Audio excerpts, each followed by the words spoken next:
សួស្តីបងប្អូននៅបណ្ដាញ YouTube បាទនេះជា motor ឆក់ត្រីបាទឈុត12គ្រាប់បាទឈុត12គ្រាប់ហើយបើ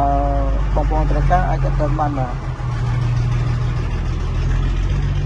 ហើយលេខទូរស័ព្ទដាក់នោះបាទលេខ Telegram ខ្ញុំណាលេខទូរស័ព្ទខ្ញុំលេខ Telegram ខ្ញុំបាទ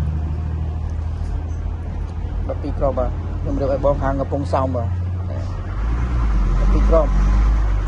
ហើយឈុតនេះខ្លាំងបាទខ្លាំងមានតែខ្លាំងតែខ្ញុំសាកភ្លើងបងប្អូនមើល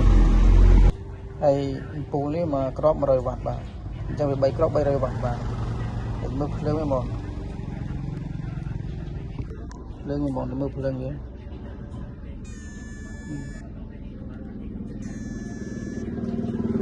ខ្លាំងបងជម្រៅចាប់ពី1ម៉ែត្រជាងមក82ម៉ែត្របាទបើតែភ្លើងហ្នឹងបាទភ្លើងវាមកគ្រាប់នេះ100វ៉ាត់ទាំង3គ្រាប់300វ៉ាត់ហ្នឹងហើយហើយនេះឲ្យបងខាងកំពង់សោមបាទហ្នឹងហើយភ្លើងវាបងម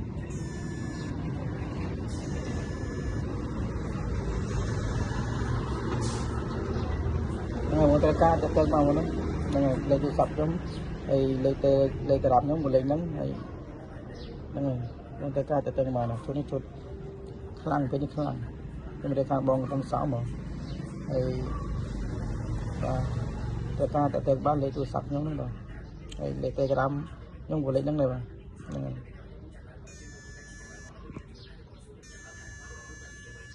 ភ្លើងបាទខ្លាំងបាទ